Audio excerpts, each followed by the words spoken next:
Are we rocking and rolling? Yeah. Holy shit, yeah. Yeah. We're back together in the same room. Yeah, not only are we back together in the same room, I almost didn't think you would be in the same club with me. Oh, that's true. This weekend. Andy has had what I have suffered many a times over the course of my however long decades I've been doing the road. He had a nightmare travel experience. Didn't think he was gonna make it, dog. I didn't. We in Buffalo, New York, too. Yeah, I didn't think I was gonna make it, and I wouldn't have. Right. Had you not drove. I drove from Newark to Buffalo, 6.5 hours with a stranger. Complete stranger in the rain. That I had no idea. I had no idea who he was. Got to know him on the drive up, but yeah, man. United Airlines. This is all about United Airlines, and I want to talk about this real quick, just so I can make sure. And before you do, you know, a white guy is mad when he threatens to sue. Andy's on the verge of suing these. No, I'm going to sue him. You are. Yeah, but here's why I'm suing him. I don't know if you do know this. When you try to contact anybody at the airlines, you can't get a hold of anybody. So I'm only suing them. I'm going to do a small claim so that they have to answer the claim. I didn't know that. You told me whenever there's a lawsuit, they must respond. They have to respond. See, he knows all the white tricks. So I want to talk to someone because I want to at least look at someone and go, you suck, right? Because all the people that I had to deal with, it's not their fault. They can't make the planes do anything different, and I can't be mad at those people. There was a dickhead in the at the gate. There always is. A young dude who was just talking shit to the guy, and I don't know how many people had to say, dude, he can't do anything about it. And he was just being such a belligerent asshole. And I'm like, why are you wasting this guy's time? So that's when I started thinking about it. How do I get to someone that I can waste their time and it costs them some money? Like, just the fact that they have to pay that person to speak to me. Well, start from the beginning. Tell them what happened. Because it's very simple. I went to go get on a very nice plane flight. First of all, in Buffalo or anywhere in New York or in the East Coast area, I usually take Amtrak. Right, because it's quicker. It's usually quicker. Now this it's not quicker than the plane. Not quicker, but you don't have to wait at the airport. You just walk on. You just bring your bags on. You just you get there 20 minutes before the train's supposed to get there. You just get on the train. You get a nice seat. It's comparable to what a first class seat is. Mm-hmm. So it's nice. I like actually taking the Amtrak, and then. If it was like an 8-hour trip like it was, I would just get on like an early morning flight, just relax, maybe take a little nap and, do a little work. And then you get there and you're ready to go. It's not a big deal. And 8 hours sounds like a long time on there. But on a train, though, it's comfortable. Yeah, it's real relaxed. And you can do work and they have Wi-Fi that actually works. So right. It's not bad. But this time I was going through everything and I saw that there was a flight. And I normally fly American. I saw a flight, and it was a very good deal, and it's an hour and 15-minute flight. So I booked it. I said I'm just going to go back and forth. That way I can get back home because I have a lot going on here in Jersey. So I went to go to my flight, and as soon as I got to the airport, I saw that I got a text message while I was riding over there. My flight had been delayed like 2 hours. And I was mad about that because I had some stuff that I was doing, but I was like, okay, well, 2 hours, I'll get some work done here. And that changed to 3 hours, and then it went to like 6 hours, and then it went back down to 5 hours, and then it was finally we got to the point where we walked up and I talked to the gate agent, and he said, it looks like it's coming, and basically they had to get another plane for us. And they were going to, but they needed a crew, so they had to find a crew for us. And then when that all came together, there was some rainstorm. So he said, it only looks like 50-50. And then they said, we're looking into a bus. We're going to take you guys up there in a bus. And at this point, it's late. Now it's like 7 o'clock. It's like 6:30 at this time. And I'm like, bus would be great. Whatever it is, just get me there. I got a show. And I'm already going to miss the first day of the show. I called you when it got too late. And I'm going to miss that show. And then I asked him, I'm sorry, there's a lot of details, but I asked him, I go, we've been here for over 6 hours now. Is there a way to get a food voucher so we can get some food? How dare you? He said, we brought snacks, and it looked like they raided the break room. It was a bunch of shitty snacks and warm waters, little ones, little shots of water. Right. No ice, nothing, just that here, this is what you get for flying shitty United Airlines. That's what you get as a snack. So I was like, that's really all you're going to get us, even though you just kept us here for 7.5 hours. And he said 7.5. And then so we go sit back down after this little tete-a-tete that I just had with him, and then then like 2 minutes later they go, yep, it's canceled. You just see canceled come across the board. Phones, everybody's phones. You can hear everybody's phones going whoop whoop, letting everybody know the flight's been canceled. So I have no, like now I have no. I said, well, what about tomorrow? And all the flights were booked solid. There was no. I was going to have to go standby, and I needed to get there because now I already missed one day. Right. So this dude turns around and he goes, man, anybody want to rent a car and just get to Buffalo? And I went, dude, I actually have a car. And because he goes, I'll pay for gas and everything like that. And I go, okay. So I talked to him for a few minutes to make sure he wasn't like a serial killer or anything. I said that because I had to get luggage. And your luggage is already, they can't give you your luggage because it's already. Well, this gets better. Okay. They told me they can give me my luggage back because now we're going to drive. And the guy says, yo, no, you can get your luggage back and you need to go talk to the customer service. And there's a big long line of people at customer service. And I go, well, that's not going to work. I go, dude, can I go talk to the customer service agent over there? He goes, yeah, go to a different area because, yeah, this one's going to be packed for a while. I said, okay. So I go down to... I bypassed customer service, and I just went down to where the luggage area is, and I said, I need to get in my suitcase. She said, okay, no problem. And she looks it all up, and she goes, okay, it's going to be about 2 hours. Wow. To get your luggage. Just to get my luggage. Well, because it's in the terminal, and it's in this terminal, and it has to come back over to this terminal. And So far, a 7.5 hour wait, all leading up to, we're going to get you there, we're going to get you there, we're going to get you there, to canceled. Now, can you get your luggage? But that's a 2 hour wait. Yeah. So you said, fuck that. So, well, she said, well, we can deliver it to your house. I go, well, that's good that you'll deliver it to my house, but I'm not going to be there because I still need to go to Buffalo where my flight was supposed to take me, that you guys can't take me there. Right. She goes, well, we can have it put on the plane in the morning and we'll deliver it to you. Dum, dum, dum. I said, yeah, but is it actually going to get on the plane? She goes, sir, it's going to get to Buffalo. I said, well, I didn't get to Buffalo, but yeah. She goes, no, it'll get to Buffalo. So I said, okay, that was the better deal than waiting another 2 hours, right? Because we're ready. We need to go. And I really could have waited, actually, as when you look back at it. But you want to go. You already been there. So I take off. We do the whole trip. It's you and the stranger. Me and the stranger. Know a lot about the dude now. Cool dude. Going to see his girlfriend, who's actually in Toronto. He's stopping in Buffalo, taking the car to Toronto to be supportive of his girlfriend because his girlfriend, his dad, is in the best health, and he's going out there to be supportive to his girl. Right. So nice dude. But it is a 6 hour drive, and there's a lot of conversation. Right. So. We finally get there. I drop him off. His hotel, he was staying. He booked a room kind of where I was at. Oh, no. The quarterback is toast. Dude, that sounded wet, man. No, it wasn't. It was a dry rub. Dude, I don't know about that. I'm glad we're in your room this time, man. So I drop him off. I go to get my room. The dude won't let me in. Mm-hmm. The dude at the Hampton Inn. Got a great person though that I called on my way up to let them know I was going to be late because I didn't want to lose my reservation. And she checked me in via the phone so that I wouldn't lose my reservation. And this dude's like, no one else is supposed to be here, and he's not letting me in. And I go, dude, I'm checked in already. So it's 3:00 in the morning and you can't get in. 3:30 in the morning. He's not letting me in. Finally, he sees something on his desk. He lets me in and he goes, oh, she didn't tell me that she left this here. I go, right. Well, all right. So I finally get to my room. I got to turn on the TV so I can relax and then get calmed down so I can go to sleep.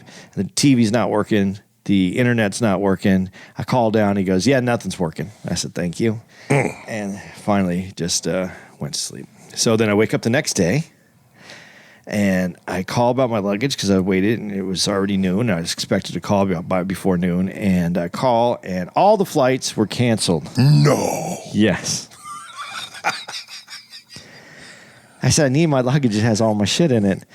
And she said, "Yeah, I don't know what to tell you." By the way, everybody just ends, "I'm sorry, sir." They're just trained. Everybody's sorry. They can't give you no voucher. They can't give you a refund. They can't get shit right, but they'll sorry you to death. Just, I'm sorry. I'm sorry. I'm sorry. I'm sorry. I go, I appreciate that this isn't your fault and you just work for this company, but you're not sorry either. You don't give a fuck. Right. And I never said fuck the whole time because I know and that's mind where you, folks, when all of this is happening, it takes everything in you not to snap. Because the moment you snap, you become the nut job. Yeah. And they don't have to take care of you anymore at all. Right. They don't have to talk to you. They're like they just put so it in you their got notes. to take this shit. Yeah. So I never did say fuck because I know Right. once you use any foul language, they have the right to not talk to you anymore. Yes. So you got to stay calm. So long story short, she says, "Well, we might be able to get it out to you Monday." And I said, "Well, that'll be great, but then can you send it back to me in New Jersey on Monday because I'll be back on Monday?" And she said, so you won't be there?" And I said, "No." She goes, "Well, there's a slight chance I could get it to you Saturday or Sunday."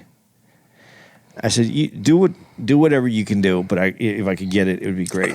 And mind you, folks, his merchandise, his T-shirts that he sells, is in this bag. Oh, yeah. So this is also stopping him from making money, and you know how these Jews are. And I've already lost a show, so I already lost money on one show. On the show. Didn't sell any merch because it wasn't at the show. Exactly. So Friday, I don't have any merch, but I'm at the show, so I'm making show money, but I'm not making any extra money. So I'm losing. Saturday, I finally I call up in the morning, haven't heard anything. They give me, I went to the automated because I didn't want to talk to anybody. They give me a number so I can put it into my computer so I can find out where my bag is, and it tells me that number is not a valid number. Woo! So I call baggage, and I wait. I called actually reservations and asked if someone would cancel my return flight because they hadn't canceled that. Even though when they canceled the first leg of your flight, You still can catch a second. or they should have given me the option to cancel it. It never did. It never came up on my phone. Right. So I had to call and cancel it. And I said, "And I need I need my luggage." Oh, so he goes, the reservation goes, "So this is really the priority." He goes, "You're really calling about your luggage." I go, "Dude." He goes, that's the number one problem here. And I said, No, sir. I said, "I don't think you understand. The number one problem is you guys didn't get me to Buffalo. That's the number one problem. The number two problem is I have to cancel a flight because I had to drive up to Buffalo, and now I have to drive back home because I can't leave my car here. And the third problem is I still don't have my luggage." I said, "So those are my problems. Which one do you want to tackle first?" So then he got me, finally he said, he called over to the baggage and he said, "They said it's going to be about 15 minutes, but if you wait on hold, if that's okay with you, someone will be right with you." I said, "Yeah, that sounds a lot better than waiting the hour or whatever it says." Now, is this the thing where you told me you called for an hour and 40 minutes? You were... An hour and 45 minutes I was on hold after that 15 minutes. And I took pictures of all Before you talked to an actual human being. Before I talked to a human being. What happened is, and we're going to, you'll hear about this on a different episode, but we were going to discuss a movie or a documentary that came out. And Ari said, "Hey, man, I have it." Matter of fact, yes. With the Palace, a lot of y'all wrote in and said, "Yo, do you see the Palace, the Malice in the Palace?" So we're going to talk about it. And I happened to had downloaded it on Netflix and watched it on a plane ride over from LA to Buffalo. And it just hit me. And I was like, oh, shit, because me and Andy went out to lunch. What day was that? You got here what? Friday. Friday. We went to lunch Saturday morning? Friday morning. Yeah. And we were talking basketball, and I was like, "Yo, dude, you got to see it. It's great." Not knowing or not remembering that I already had it on my iPad. So I said to Andy, "Yo, why don't you just come get my iPad? You can watch it. That way we can talk about it." So I gave him the iPad, cut to. I turned it on and put my phone on speaker so I could listen to the beautiful United Airline music in the background. And I watched the first half of Malice in the Palace. Mm-hmm. And then I decided, since I enjoyed that music so much from United, that I just couldn't believe that an hour had already gone by, basically, and no one had picked up the phone. So you got to watch the whole Malice in the Palace while on hold. While on hold. I was like, you know what? I'm in it. Well, let's just see how long it actually takes. Right. Hour and 45 minutes, someone picks it up. And they said that it's actually been picked up. It was dropped off in Buffalo. She didn't say what time, but then she said, and it was already picked up at 2 o'clock, and I will have it by 9 o'clock that night. Did you get it?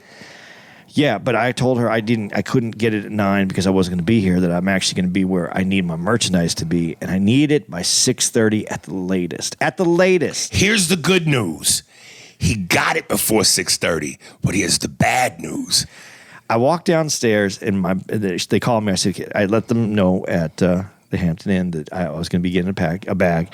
And so they called me up right away, go, Mr. Steinberg, your bag has arrived. And I was so happy. So was I, because he had some of my T-shirts in there I needed to sell. And he was almost out. Right. So I just jumped up and I ran downstairs, and I could just leave it down there and pick it up on the way out. And I go, nah, this has just been too hard to get. Let's get this and bring it up here. So I ran downstairs and I grab it and I start to wheel it, and it feels weird. And I look, and they had broken off 2 wheels on my bag to get it over to me. So to add insult to injury, they also just fucked my bag. They fuck you at the airport, and they fuck you with their luggage. Where's Joe Pesci when you need him? Dude, let me tell you, the lack of customer service. Oh, wait, before you go, I just want to make sure everybody understands. This was United Airlines. Not Spirit. No, United Airlines. A major. The same airlines will kick your ass and take you off the plane. Let United me tell you something, Airlines. man.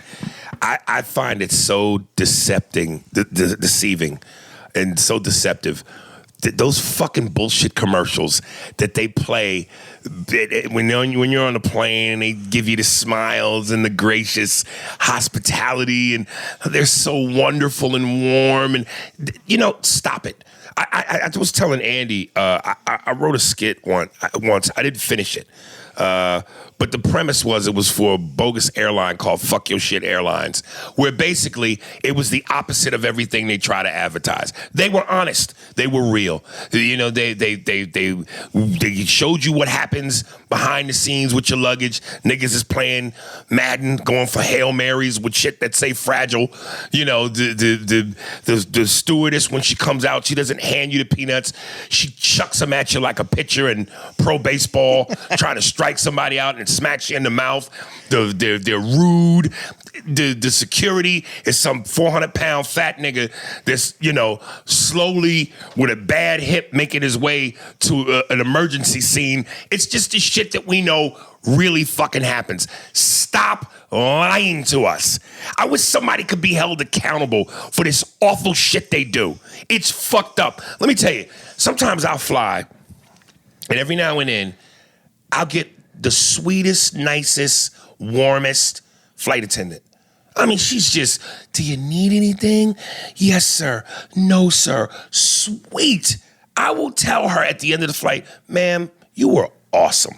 And I'm doing that because too many times I've flown and I got the mad ex-Russian bitch, nigga, that's a KGB agent. Please don't get up from your seat, you pissing pants. No, you do on yourself. No bathroom for you. Like, some of these bitches be so fucking rude. And I want to talk to them and let them know how rude they are, but the fear of getting kicked off the flight. Well, not only getting kicked off our flight, but if we get our name put on a no-fly and list, that's bread and butter. Yeah, we're done. So you literally have to take the bullshit when you just want to go, just act like the bitch in the video, please. Be honest with the product. Don't do this. It's terrible. And you get no compensation, no nothing. How can you just fuck people over like that and nothing? Well, that's what I even said to the dude. I go, so if I fuck up, it costs me the fee to change my flight, whatever I have to do. If you guys fuck up, you just give us a bag of chips and send us in the corner. Like, that's crazy. That's the way we play the game now. That's why I'm going to sue them, just so that I can go in and talk. I don't care about winning. I want to waste someone else's fucking time. But it ain't going to be like of course not. I wish it was a thing like I'm over dramatizing for movie purposes, but like a real movie, nigga. Like, you in a court and I'm in the back just going, yeah, and whatever shit the judges say. Quiet. Yeah. I would love to see this be a fucking movie, man, because I want to see justice due. And the way these motherfuckers do the public is so fucked up. And the thing that bothers me, it's the false advertising. You're trying to act like you're something that you're not. Just be honest. That way, if you're honest and you fuck us over, well, you were honest. But don't lie. Well, and make a decision. I mean, it doesn't take you 7.5 hours to cancel a flight. Dude, what is the point of the whole automated thing when ultimately you end up talking to somebody anyway? I don't understand why it's for this, push this button, push pound. If your problem is this, push this number. Only to end up talking to somebody who's going to ask you the same shit you pushing the buttons for. Yeah, because there isn't even a person you can talk to. You have to write a letter now. Or you have to send an email. You can't talk to anybody about what you're upset about. They don't have anybody for upset. There's no button for you were dissatisfied with your service. It probably, if there was, you'd bitch name to something that end with Aisha. Tanisha, Lakeisha, Lucretia Jackson, some bitch with long acrylics, popping gum. Her job is to just have you complain and just complain a little bit for me, Andy. Man, I don't understand. I've been here for 7 hours. Can't you tell me if my flight's going to take off or not? Do you know? Sir, I'm sorry. We sorry. Anything else? Are you really sorry? You heard me say it, didn't you? All right, sir. Just go to whatever we don't give a fuck.com. Put in your information. Somebody will try to read the motherfucker, even though we know he ain't gonna be able to read.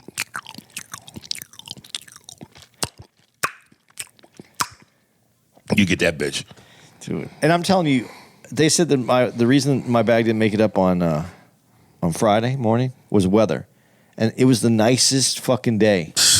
And then I called Tara back in, and I go, "You have any weather?" This is one of those things where if the public truly banded together and went, "Fuck this, we're not gonna take it," and truly made the airlines feel it in their pocketbooks, like any business, they would make the adjustment because they don't want to be out of business. But there's not enough people that are going to do that, so they know they can fuck you. Well, they know it. What it is if someone wanted to come in and charge a little bit more, like say $50 each leg that you were going to pay, $50 each flight, and offer better customer service, I don't know, people would spend an extra $100.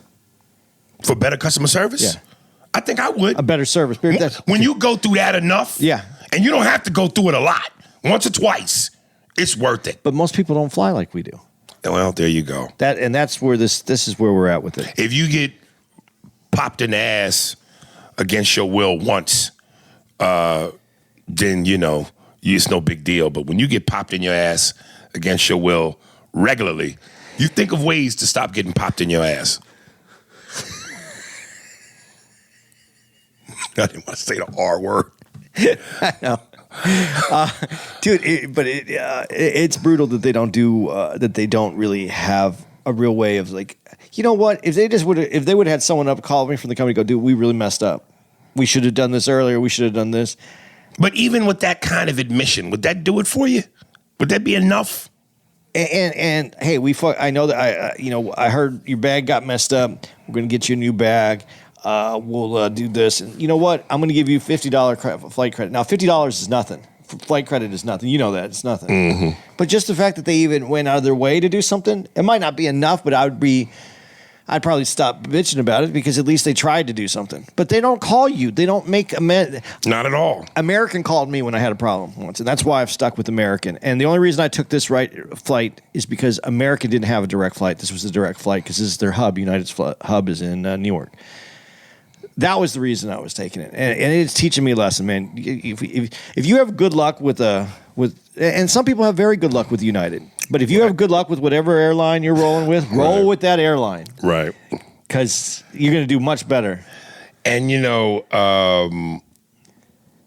look, man, I want to have a soft moment here because this is real talk.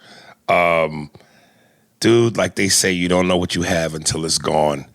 And I got to tell you, y'all, I got love for this Toucan Sam Nose motherfucker, man, because, man, when Andy couldn't make the first show on Thursday, the manager of the comedy club picks me up, and he goes, well, we'll have somebody fill in for Andy.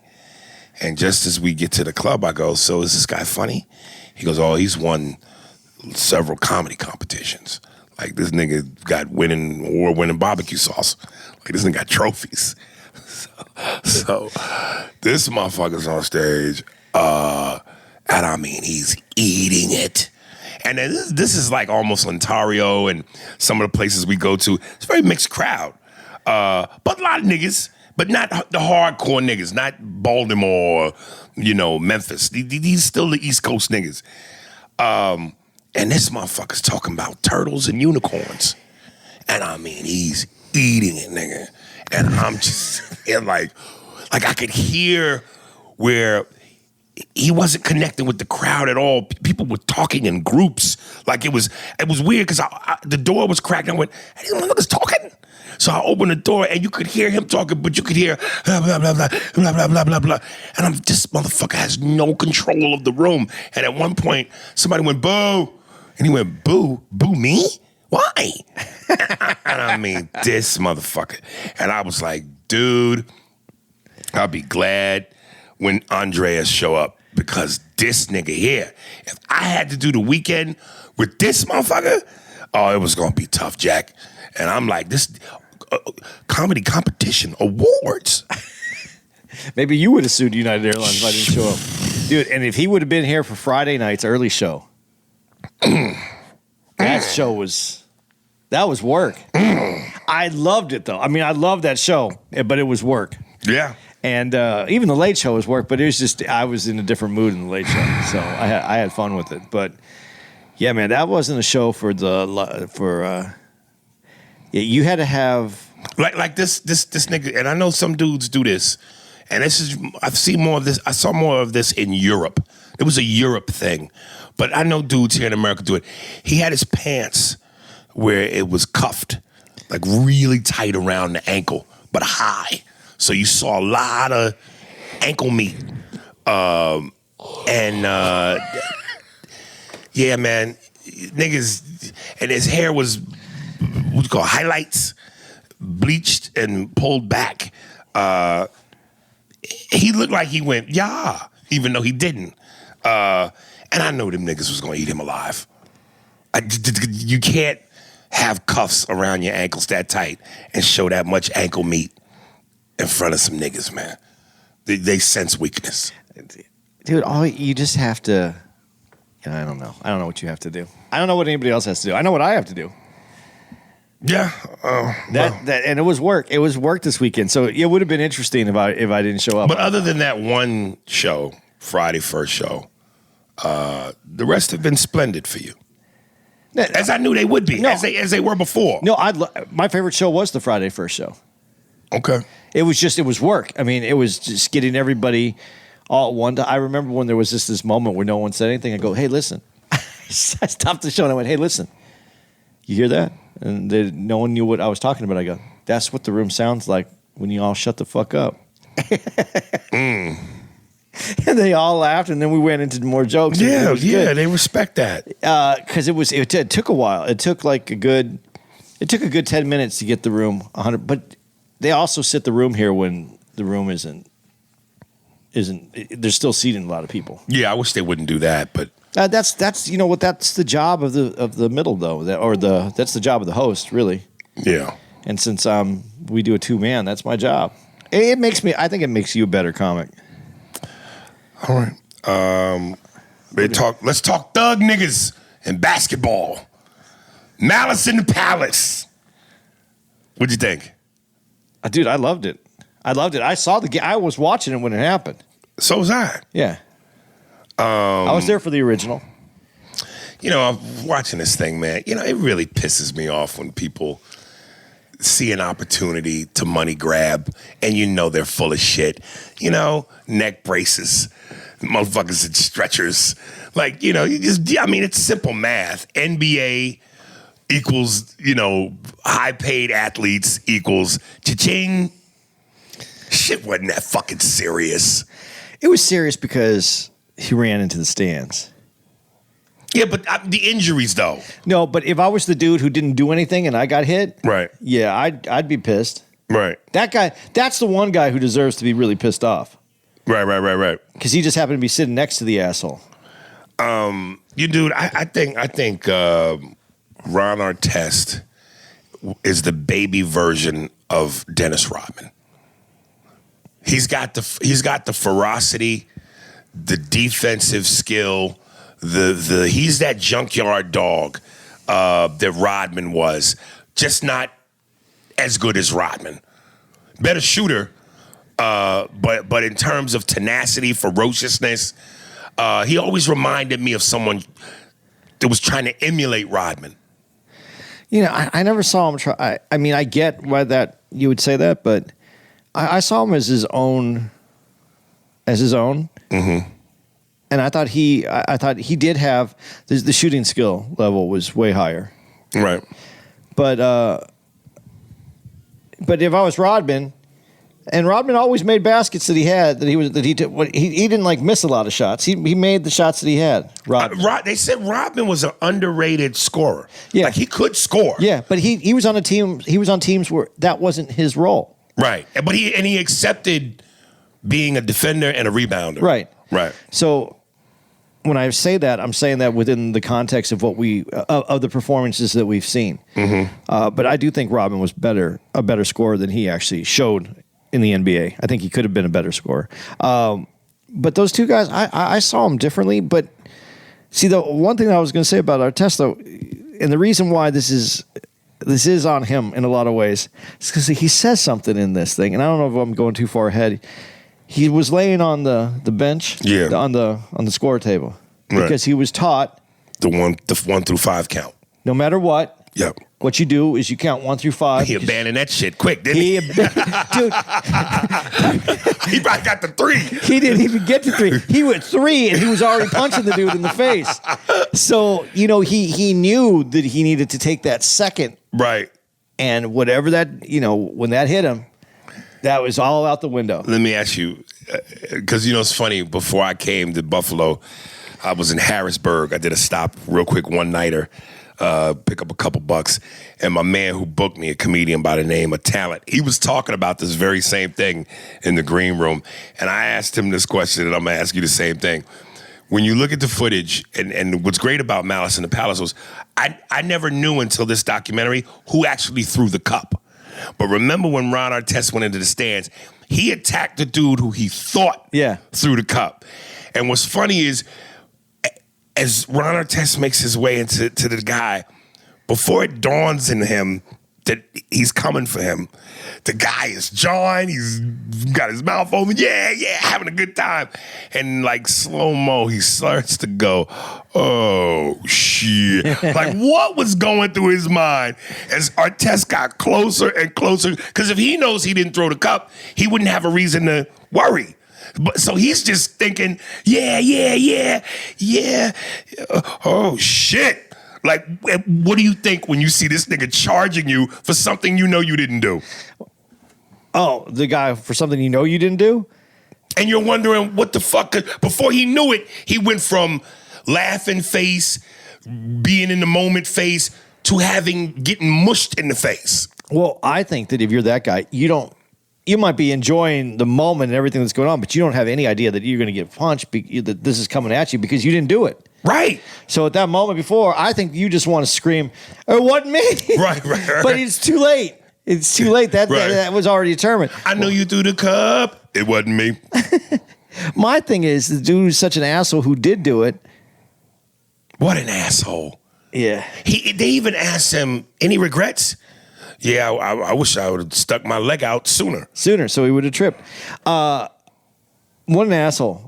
But here's the thing that really bugs me about it. And when I said it's Artest's fault, I mean, it's Artest's fault for running into the stands. But the NBA, this is a problem. What people do to the players and yell and scream out at the players. And there are stadiums. Is that what is it? Or what arenas? Arenas. That's where I was looking for them. There are arenas well known throughout the country that talk mad, inappropriate shit to the players. Right. Utah being one of them. Oh, I didn't know that. Yeah, Utah gets. Oh, the white folks finally get some niggas in your city, and you just damn. But there are a lot of arenas that are known. The players know, so that means the coaches know. That means the owners know. That meant David Stern knew. That means what's his The name? current guy knows. Yeah, what's his name? Adam Silver, is it Adam Silver. Yeah. And they let that shit go. These people. But what can they really do about it? Lose your tickets, lose your season tickets. And if you're selling tickets, well, you has to be careful about that. But you don't need tickets if that's who you are. You don't need to come to. There's plenty of people that want to get tickets to cities that are sold out. You don't need those people. And if you're not selling out, then you just still don't need those people in there. People should be kicked out. If we're at a comedy show and people start yelling shit and threatening you and doing fucked up shit, they're going to get thrown out. Yeah. Yeah, but sports is you said it, tribal. It is tribal, but there's a limit on rooting for your tribe, right? And now being disrespectful to another human. Yeah, and you know, there's a difference, man. You could call someone a motherfucker. You know, you motherfucker. You know, you could do it in a way that I wouldn't be mad at that. If I was playing, I'd probably enjoy that. Like if someone was. But when there's lines that are getting crossed, right, and throwing things, and you know this has happened in baseball too. Baseball people throw batteries, but they eject those people. They kick them out. They'll lose their season tickets. But I haven't heard. I'm sure there are people that lose their season tickets for things that they've done. But I think that this could be, especially right around the where the players are. Right. I mean, you should have to go through some shit to get those tickets. Look, and let's not pretend. If you saw this documentary, you know, and even when it happened in real time, and you know, of course, it was all over all the sports, the ESPNs, and all the sports channels. It was the news of the day. Race, you know, the word thug, you know, they're thugs, which is, you know, we've always felt, and the athletes felt was code word for niggas, blacks. Thugs. And you know, somebody made a great point in this documentary where they go, you know, isn't it amazing how if black people fight, we're thugs, but in hockey they've been doing this shit forever. They can fight, but they're not going in the stands. That's true too. But you're right. It was all, you know, NBA, and this is the other thing. If NBA wants to have a clean game where there's no fighting, where they really enforce that no fighting rule. And there's a reason why there's no fighting, too, in basketball. And I'll get to that in a second. But if you want that, then you owe it to the players to weed out some of these people that are causing these problems. Right. Because you want no fighting on the court, and so then you don't want to have that animosity spilling from the outside onto the court. Now, we're talking about multi-million-dollar players. That's why they don't want fighting in the NBA. Okay, but I don't know what hockey's salary is, but you know, multi-million. A few million is their top players. They're making a few $1 million a year. Top players. Okay. And it's part of and they have pads and they have all the others. You take a shot at someone in the NBA, you break a jaw, you break a hand, you break you know, we're talking millions of dollars on every game. Right. So they're invested highly in you niggas. We cannot hurt the nigga merchandise. You niggas make that white man a lot of goddamn money. That white man signs your check. Jump, nigga, jump. Or don't jump. Or don't jump. When the white man tells you, nigga, run with that goddamn basketball. Nigga, you run. You do what that white man tells you. You don't fuck up that money. Yeah. I would like to know if they're really doing an investigative piece. I would like to know what they've done since then to crowd control and do a better job with the crowd. Yeah, I mean, I think they're as on top of it based on, you know, in-game situations at the moment. Because how can you really police that until it happens? Even when they were pulling all the players off the court, you're watching them walk into the dressing rooms. Right. People are just dumping shit on them, dumping throwing drinks, shit. More. How are all those people still there? How do they only have 3 in the documentary? They had 3 cops there. They said, yeah, because what? So do you think that with all that, because that was the thing about the documentary too, is they went, yo, we got all these cameras, so we seeing it from all these angles and perspectives we've never seen it. So do you think that they should take every single person that they see throw something or dump something and penalize them? Yeah. Are you kidding me? Listen, I've heard, I don't even remember what this was, but I heard about someone spilling something on the court. They threw an ice, they threw like an ice, and a player slipped on it. Again, we're talking about people's careers here. You make a lot of money. And we've talked about this a little bit before. You make a lot of money when you're in the NBA. You know, most players make pretty good money. But how long is your career? You know, not everybody has a 15-year career or an 18-year career or 20-year career. Most people have 5 years, 7 years to make that money.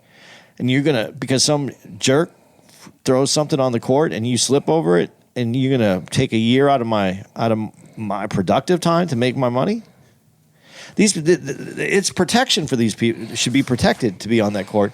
And the people coming to the game, that's a privilege to be able to come and watch the game. Whether you have the money or not, it's still a privilege. You're coming to watch a sporting event.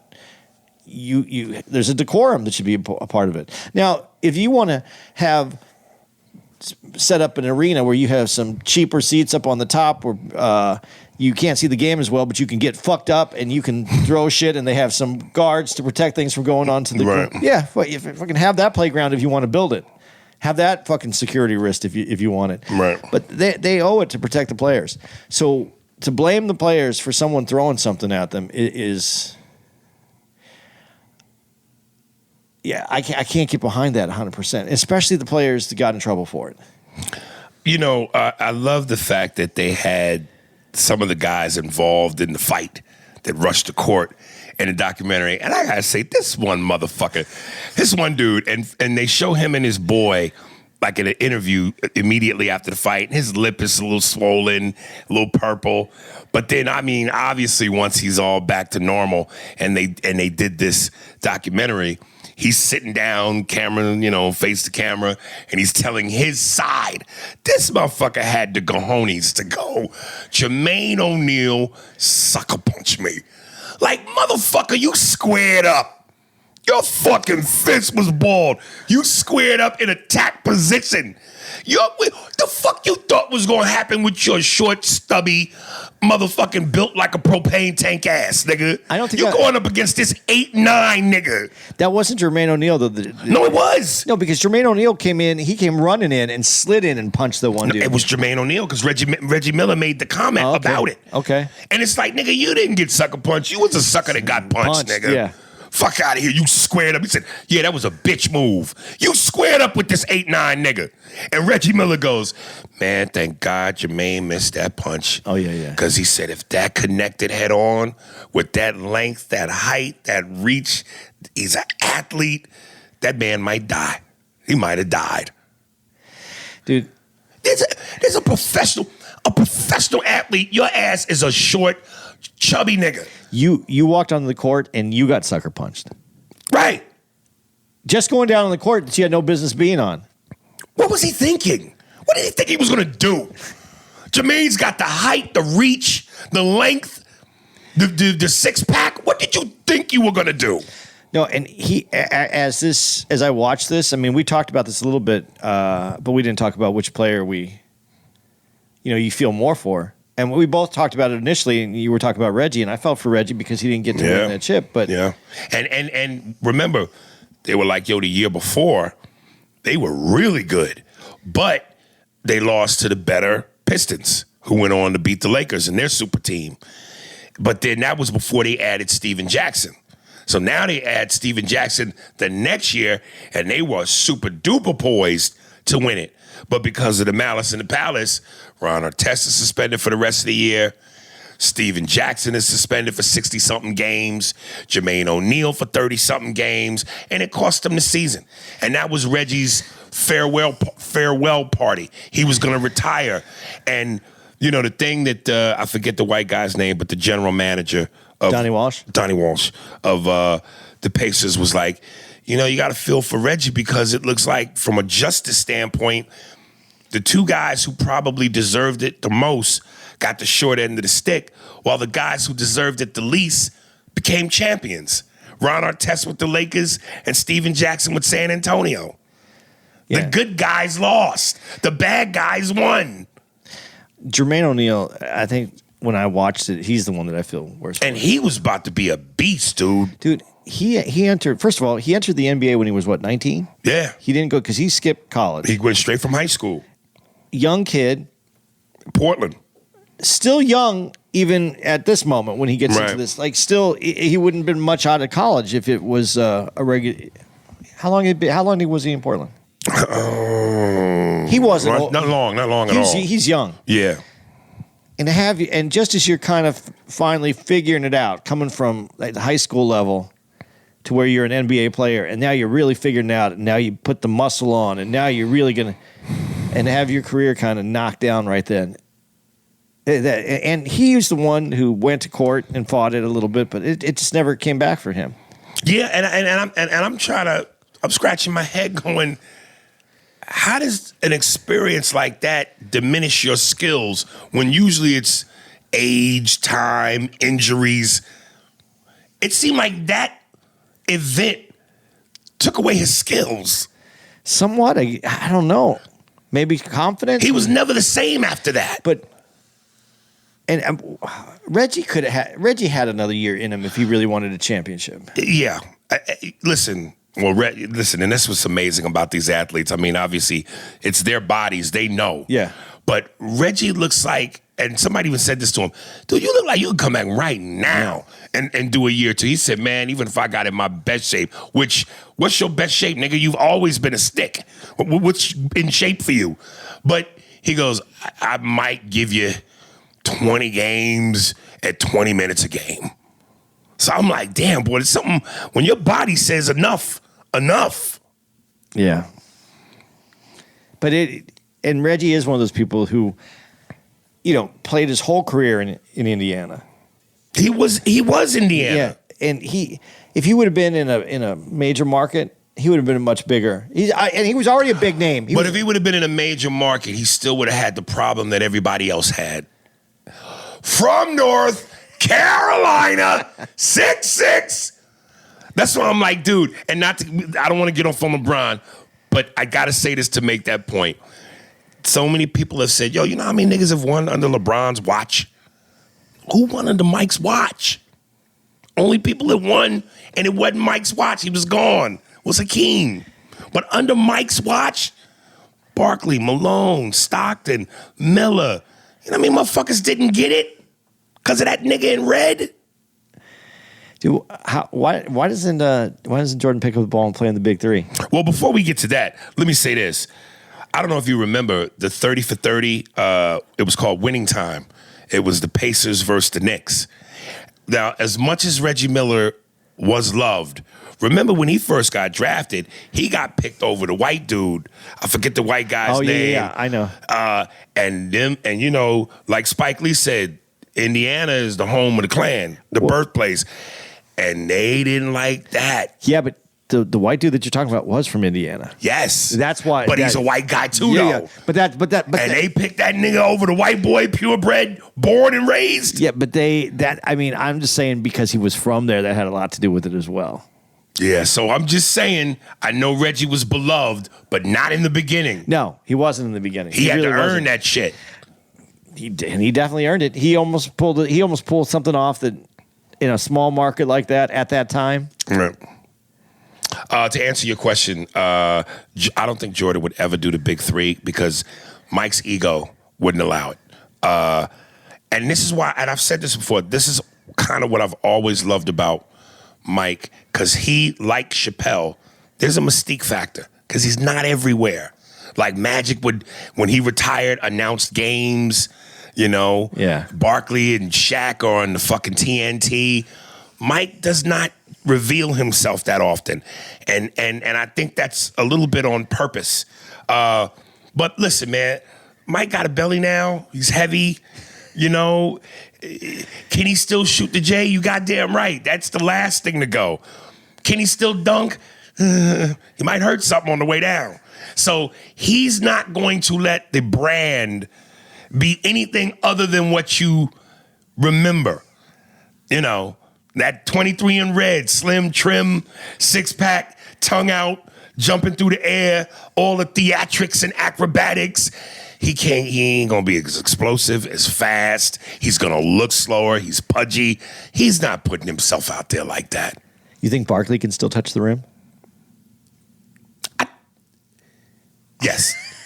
But I think it's a barely. I think they can all barely. But then again, that great documentary on Dr. J, remember they ended it with him dunking. Yeah. With the white hair and everything. But Dr. J, I said this to you last night. Dr. J still looks, it's trim. Yeah. He never got, he never got thick. He never got a belly. He never got big. Do you think that guys like Dr. J and the older guys, and not against other pro ballers their age, the average 30-year-old street guy, you think they could beat him one-on-one? Who? Like if a Dr. J played an average Joe in his 30s. An average Joe? Yeah. And how old is Dr. J now? 60. At least almost 70 maybe. I mean, maybe right now. You think the 30-year-old could beat him? I mean, if he was in good shape and he was able to run around, maybe. You don't think that old pros, like they still got that magic? Against an average guy, they got him. I think if you say like to 15, maybe the average guy gets him. To 3?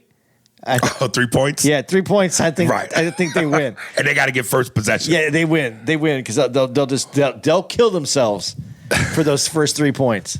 Right, dude. I told you one of my favorite videos was and like this is how you know, as humble as Michael tries to be, this is how you know this motherfucker got an ego. The video of him and Tom Brady playing pick a ball somewhere against two average Joes, and Michael just patting it back down, turn around, fade away. The guy's got a hand in his face, and he goes, "Man, you got YouTube? You better know who I am. You better know YouTube Michael Jordan's career."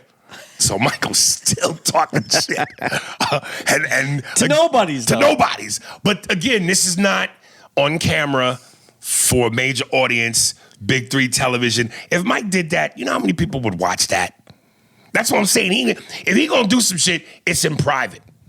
He not putting that shit out there in public. I was telling you about this video. I gotta play this. This is recent. Michael Jordan talking about Luke Longley. Some funny shit. He may not like this story. In '98, we were playing the Utah Jazz. The first quarter ends. Luke has 12 points, 4 blocks, and 4 rebounds. And I go to Luke, I say, "That's how you f***ing play, man. You do that, we dominate. We up by 16 at the end of the game." Luke had 12 points, 4 rebounds, and 4 blocks. We're winning by 16, we lose by 15. And I just looked at Luke and I said, "You know what, Luke? That is the last time I'm gonna give you a compliment in the middle of the game." He may not like this story. And you know, I heard that Luke was a little salty because he either was cut out or just they didn't put him in The Last Dance. He's not in there at all, is he? No. And I recently saw where his reaction to what Michael just said, and he just went, "Oh, way to go, MJ. Oh, MJ, yeah." So he seems to have a little Foster's Australian for beer distaste in his mouth. I don't know. You know, Longley played for the Suns after Chicago, Right. and you know it was I think more of a PR move. You know, Bulls He wasn't championship. effective. He was all right, but it wasn't. The Suns went through some trials right there. Mm-hmm. Yeah. You saw that Brady thing though? Yeah, and he had a nice little jump shot. But dude, everybody says he's not athletic though. They said that about Larry Bird too. Dude, I saw a video where it said Larry Bird once told the opposing team, "I'm going to do everything with my left hand." Motherfucker scored 44 points and had a triple-double. Left-handed. Left-handed. Just to challenge himself. just to challenge himself. You know, somebody just hit me, and before we started this, I was typing this motherfucker back. Somebody hit me on Instagram because there was this thing that said, it showed Jordan in a Cleveland Cavaliers jersey with Mo Williams and another Cleveland, God damn, somebody else from the Cavs. And the question was, could Mike have taken this team to the finals the way LeBron did? And I said, so I'm going into my sports debate, and I said, y'all motherfuckers seem to forget. Y'all keep talking about LeBron to the finals 9, 10 times. Yo, Jordan had a garbage team when he came to the Bulls and scored 63 against the then champion Boston Celtics in Boston, where they only lost 2 games all season. They're the champs. This is Larry Bird, that front court of McHale, Parrish, and Bird. And this black dude hit me and said, yeah, he scored 63 against them slow-ass white boys. I said, you mean the then champion Celtics with the Hall of Famers, Kevin McHale and Larry Bird, and an icon in Larry Bird? Get the fuck out of here, nigga. Take that racism out your heart. The fuck does white boys, slow white? They were the champs. And Mike scored 63, where Larry Bird said, yo, God, he's God disguised as Michael Jordan. Dude, what the fuck does color have to do with that? Bird is a fucking an icon. well, he also forgot about Parrish and DJ, though. You know, Yeah, they weren't slouches. right. Fuck you talking about? I love when everybody gets all upset about the Celtics, but Celtics were, dudes, in the NBA. Celtics continue to be an anomaly in that city. They always find a way to put white dudes on the team. I don't know. Because they're wicked, kid. You know, you gotta have niggas you can't have niggas in charge over there. You know, back in the days when you had Bird and Parrish and McHale, you had a white guy in charge. Dude, Ainge played in Phoenix too. Yeah. And I got to tell you, I hated Ainge when he played. He played in Portland, Celtics, and Phoenix. Yeah. Yeah. Dude, I didn't realize how good he actually. Yo, man, listen, I know, fuck the white factor. Truth is truth. That Celtics team was a beast. It's a fucking beast. And listen, they also had Vernon Maxwell, who was MVP, I think, that year. So come on, man, knock it off. Dude, these basketball conversations could go on forever. But no. Listen, I got one question before we get out of here in regards to basketball. And to you guys that listen to the podcast, write in and tell me, this is a question for y'all too. If you could only possess one basketball skill and you could only do this one thing well and nothing else, what would you choose between shooting like Steph Curry, passing like Magic Johnson, dunking like Vince Carter, or crossing somebody up like Iverson? You only possess one. I'm shooting. So you Steph Curry in it. Yeah. Okay. Why over the others? Because you can do that at any point. You can shoot. And he can get his own shot, so you can shoot. Okay. Crossing someone over, you still have to be able to finish. Mm-hmm. You don't want to posterize somebody? I'd love to be able to dunk, but you still have to be able to play.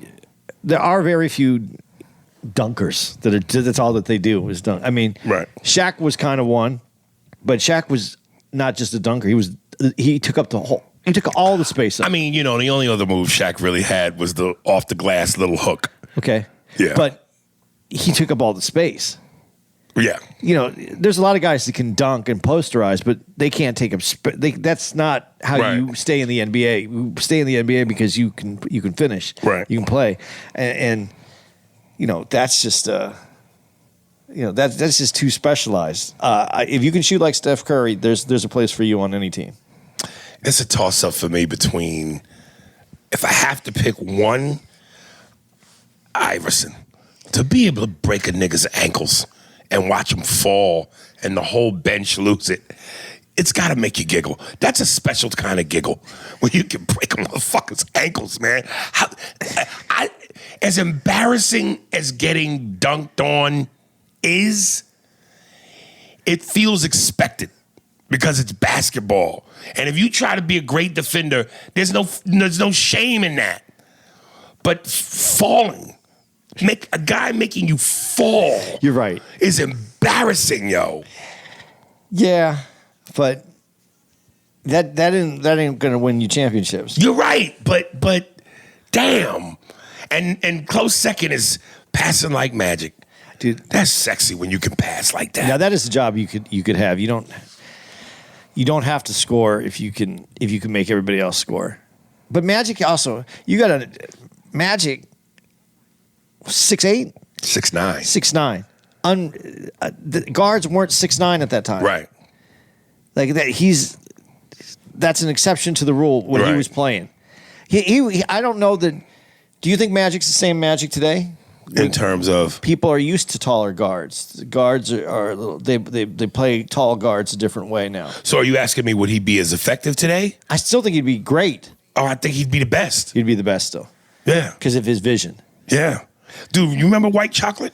Yeah. Jason Williams? Yeah. He did a pass one time where this motherfucker with his left hand looked like he was throwing it around his back, which he kind of did, but with his right elbow hit the ball so that it still went left. That's incredible. He was a motherfucker I don't think people talk enough about. Dude, that's because it couldn't last. I mean, he tore up his body playing the way he played. But he was a hell of a passer.